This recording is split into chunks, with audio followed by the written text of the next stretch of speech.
راح اعمل لقاء ان شاء الله ويا ابن عم صدام حسين، واخر مرافق كان مع صدام حسين.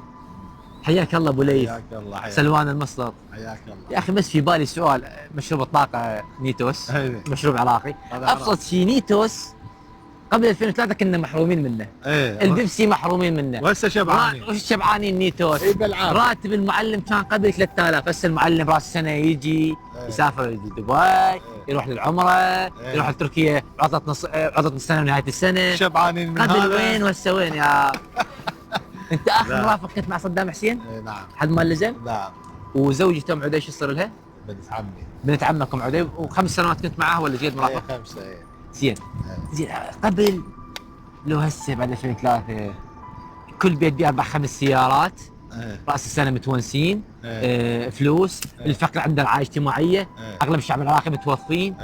هسه الامور طيبه يعني. الامور طيبه و100%. شوف الدنيا، شوف شيء. لا ما روعه ما شاء ليش الله. التهيتوا بالحروب؟ دخول الكويت، ليش؟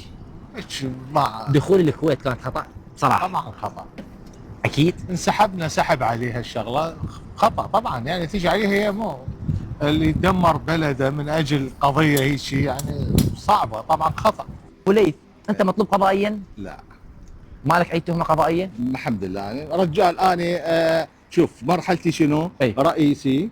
رئيسي طلب من عندي بانه في وقت احتلال، وطلب من عندي واجبات ونفذتها. صدام حسين. زين هسه رئيس الوزراء نعم. اذا عنده مرافق ويكلفه بواجبات يتخلى عنه؟ مستحيل ما يتخلى عنه. زين هذا واجب وطني لو يعتبر مجرم ابو ليث انت في زمن الاحتلال. زين السؤال، انت من بعد ما انت اخر شخص رافق صدام حسين من بعد 2003 كم سنه ظليت وياه؟ كم شهر؟ 5 اشهر. نعم انت كنت 5 اشهر وياه للاخير؟ للاخير. ايه زين من بعد ما تم اعتقال صدام حسين ما صار لك اي نشاط سياسي حزبي؟ لا بعد خلاص بسطنا وقعدنا. انت منتمي لحزب البعث؟ لا لا لا ما عندك انتماء حزب لا، البعث؟ لا. ابن عمه وما عندك انتماء حزب البعث؟ شلون؟ انا نص العوجه شيوعيه ويمكن نسبه البعثيين بهم ما يتراوحون 10%. اوكي اذا انت ما عندك اي جريمه؟ ما قتلت لك واحد؟ لا اذا اكو جريمه فموجوده بالمحاكم وتلاحقني سطيت على حد؟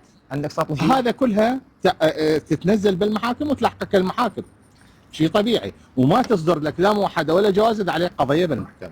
بس اسالك سؤال قبل لا اختم، الله عليك انت صادر لك جواز الكتروني؟ اي يعني ما عندي شيء. وصادر لك موحده. ايه واخر شخص رافق صدام لحد ما لزم. ايه. اذا اليوم ليش ما تعترف دولتنا العراقيه ايش قد راقيه وايش قد مسامحه هسه خلص وايش قد اذا شخص ما مطلوب قضائيا على راس القضاء العراقي العادل. ايه. وقبل محكمه الثوره يقول لك تحكم بالجمله. شوف اليوم انت صدرت لك جواز وبطاقه وطنيه وتطلع على القنوات العراقيه ما حد ما منعك. لعد احنا ايش قد صدرنا رحب لعد قبل تعرفك هاي لو قبل تصير كن منصف ابو ليه.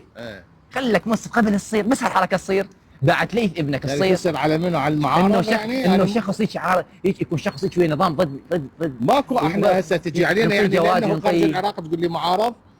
انا بالنسبه لي اي بلد اي حكومه هسه موجوده هسه موجوده حاليا او تجي بعدها وتكون الشعب راضي الشعب والشعب راضي عليها وماكو ظلم بيها والانسان محترم بيها، انا بشر ارجع. انا مو دولتنا العراقيه اليوم انا مو ضد كل حكومه. الشعب بعض.